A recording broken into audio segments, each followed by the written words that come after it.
Hey everyone, and welcome back to the Grey Road Dev Diaries. I believe I said in the last video that I'd be working on the enemies next, and while I have been putting some work into them, I've mostly been working on some miscellaneous things, so let's jump into those. I've taken another pass at the status and item system, so it's a perfect time to check some of that out. If you look up here, let me zoom in. This top bar is the player's health, and the lower one is the stamina. These are a bit more complicated than your average status bars though.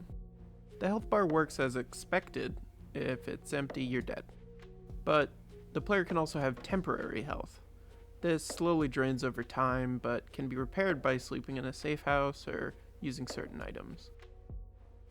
I also support capping the health bar, but it's currently not implemented. It might be interesting to play around with, but maybe in a later pass. For the stamina bar, I use the capping mechanic there instead. Crashing your car, taking big hits, or just sprinting for a super long time will start lowering your stamina cap. Like your HP, you can fix this at a safe house or with items. Having temporary stamina wouldn't really make sense because your stamina recharges over time. When you're only on temporary health, you'll move slowly and limp. This animation is temporary.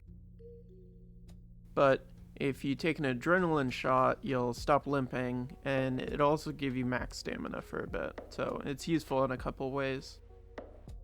I'll give some more screen effects to this later, but this is just kind of a first pass at the idea. As well as the adrenaline shot, I've actually added in a ton of new items, so here's a little montage. In the healing category, we have pain pills, which give you temporary health, a small and large medkit, which directly heal you, bandages, which heal your temporary health, and yes, using pills and then using a bandage will give you raw health, so that's a good pair. And finally, I have canned food. This will just give you a slow health regen over time. In the stamina category, we firstly have the adrenaline shot, a sports drink, and caffeine pills, which repair your stamina cap, and an energy drink, which gives you stamina regeneration. This one was designed by Vivian. The idea was a 90s over-the-top energy drink, and I think this is a great representation of that, even if it's a little cursed.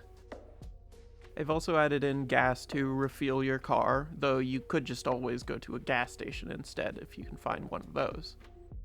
Lockpicks, these can open locked doors, which I've added. You can find these locked doors around the map occasionally, and with a lockpick they're easy to bypass. I'm playing around with the idea of using melee weapons to break these down, but that's a kind of bigger discussion, maybe for a later date. Back to the items, we have a small and large repair kit to repair your car. I've also made it so you can just use scrap to repair your car, but these kind of exist as a quick and fast repair. These two are just scrap, and you can break them down directly into scrap. I'm considering limiting the amount of held scrap that the player can have, so that would give you a better reason to have these as inventory items. But if I don't want to go with that, I can just make them scrap directly when you pick them up. Also right now I'm playing around with the idea of trading NPCs, and it would probably be good to hold on to this and sell it instead of scrapping it immediately, much like the rest of the items. So, as I've mentioned, NPCs, they are in a very temporary state, but I wanted to show off what I have now. I have a pretty simple dialogue tree system set up for the NPCs. I do like the idea of having some type of NPC progression in the game. If you've ever played a Souls-like game, I really like the tertiary character relation stuff, so a lot of this is inspired by that. Mainly though, you'll be trading with these NPCs. This UI represents what the trading menu would look like. You trade items for equal value, or you supplement deficits for scrap. So you could sell all of your items just for scrap, or trade them for an equal value, or buy the NPC's items with just scrap. Items also sell for more than they scrap for, obviously, so it's a good idea to hold on to items and sell them to a trader if you happen upon one. I also have the idea of having treasure items that would just sell directly for scrap and can't be scrapped for anything. This is a stand-in character. She was sculpted by Vivian, and I have yet to rig or paint them. There's supposed to be a stuffed animal collector going into the abandoned isolation zones to find rare stuffed animals. It's maybe a little silly, but I like the idea of having kind of quirky NPCs and these kind of strange chance encounters.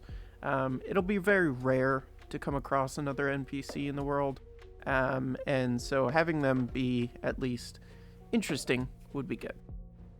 I kind of like the idea of using NPCs to enforce the vibes of the story. And since I've brought it up, I guess it might be a good time to talk about the story and what I'm planning with that front. Story-wise, you're driving through this gigantic isolation zone, one of many, actually. They appeared around 30 years ago and have only been getting worse since. So it's not really post-apocalyptic, more of in the midst of a very slow apocalypse. Most people have become more used to the idea of weird monster-filled isolation zones. Some people have even found ways to live within them permanently. I want to establish that the monsters target large groups of people first, so the idea is that if you're living in an isolation zone, you should be alone. This way, it's kind of mechanically set up to make society and community impossible. Chance encounters with quirky characters then become the only socialization you get. Insert joke about how relatable this is to me. I feel like this might be a shorter update kind of video, but I'm happy with the progress I've made in the past couple of weeks. Me and Vivian have been working on some really cool monster designs, and we're really excited to show those off, but they're just not quite there.